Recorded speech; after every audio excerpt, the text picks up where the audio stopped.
Welcome, everybody, to Conversations with Archbishop Kurtz. It's November. It's hard to believe. The year is moving toward the end, and the end of the church year. It's so fast, and we have a great show today, Archbishop. I'm really glad to have the opportunity to talk with you again. We're going to start as November does, with some key feast days. Mm-hmm. Then you have a wonderful interview we have planned, I hope, with Dr. Greg Hillis in the middle. And then at the end, we're going to talk about the very end of November as we introduce Advent. So we're going to go through a quick process for the whole month together. That'd be perfect. Let's talk about feast days. Now the church talks about two feast days, the Feast of All Saints and the Feast of All Souls. Children talk about the Feast of Halloween. That's right. They add a third one to it, That's right. Which is connected, of course. So let's just talk for just a couple of minutes about All Saints, because that's a good one to start with. Well, I'm glad we are. It's a very human feast day, because what we're doing is we're thinking of the church in a very big way. We're saying, well, often when I go to church, I think, well, I'm thinking about the people who happen to be in the pews. Sure. No, when we say church, or what we use the word communio, we're talking about the church on earth, meaning the whole globe, the whole universe of the earth. We're talking about those in purgatory who continue to be purified, which we'll talk about for All Souls Day, and then the saints in heaven. And together we make up, almost the way it's a choir, we make up that choir of communion, of faithful witnesses because of our connection with Jesus Christ. I think a lot of Catholics, and certainly the broader community too, is confused sometimes about what we call veneration of saints. Why do we venerate saints? Yeah, actually, that's a good point. First of all, a saint is not placed instead of God.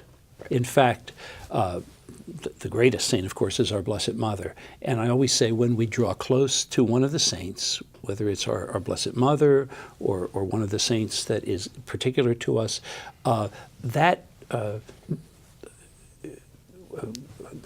basically that way of devotion is a means of drawing us close to Christ.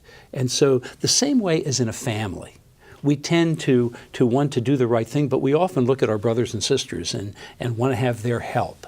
And so when we talk about the saints, we're talking not only about imitating their life, which is part of what we're doing, but also asking for their intercession, so that, in a sense, no one goes to heaven by themselves. We all, God bless us, we all hope that we will go to heaven, and we all hope that we will go together.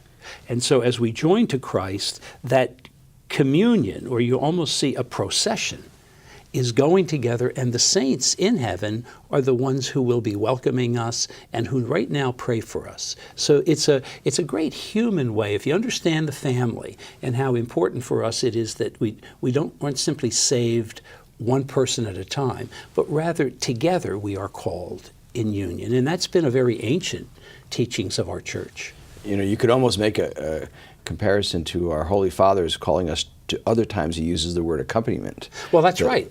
That's a good point. The saints accompany us. Yeah. That's a very good word. Very good. Yeah.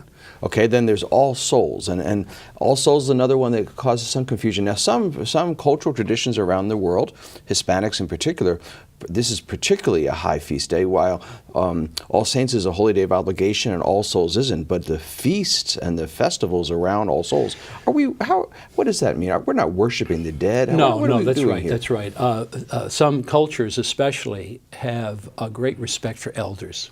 Yeah. And for those who have gone before them. And I think we all should, and I think we all do, when we think about our own parents and grandparents, especially those who have died and gone before us. But in doing so, Brian, we're also aware that, for instance, when we go to a cemetery, at that cemetery, we're first of all giving witness to the fact that we believe in the resurrection. And so we believe that life does not end here on earth. That's a great belief. Secondly, we believe in the great dignity of the human body. Yeah. And so care at the cemetery is very much like that, and All Souls Day is connected with that. And thirdly, we recall the call that we have to pray for those who have died. And that's what we do at cemeteries, and that's what we do on All Souls Day. In fact, let's remind particularly our local audience that on All Souls Day, you do a service at Calvary It's a Mass. Cemetery. We have a Mass right at Calvary, and it's a beautiful one. And I always like to think that those people who are coming to it, which includes many times some young people who come, are also visiting the graves of their loved ones. But I include at that Mass everybody in the Archdiocese. Yeah, very good, very good. You know, maybe let's talk about cemeteries a little bit. Sure. It's because All Souls is bigger than that, but you know, we haven't talked a lot about our apostolate, I call it, of the cemeteries. You know, we have 4 Catholic cemeteries that the Archdiocese oversees, and over 30 parish cemeteries. Yeah. But when I think about our local cemetery staff and the local ministry they provide, the care not only for the families of who are going through grieving or visiting the burial places of their loved ones, but there's a whole series of rituals. Our Catholic Cemeteries has a monthly event for infants, family members of infants who've passed away. They have programs around Memorial Day for soldiers and for the war dead. They have an event for Advent, and we're going to talk about Advent later in the show, but Advent and Christmas ornaments. So it really is. Some people have called the cemetery an outdoor chapel. Yeah, that's right. And you know what I think of when I go in there? I always think of the early church in which the church in persecution would go into the catacombs. Yeah. And where would they celebrate Mass? They would celebrate Mass on the tomb of a faithful witness. So that's also the derivation of having relics. Yeah, on an altar, sure. On an altar. Sure. And so that notion of being close to the dead, not simply to mourn, it is to mourn and to feel the loss we have, but also to be joined to them in our prayer, that they might be in heaven, and also we hope they're part of that legion or procession of saints that are going to welcome us someday to heaven. Yeah. The outdoor chapel, it's prayer.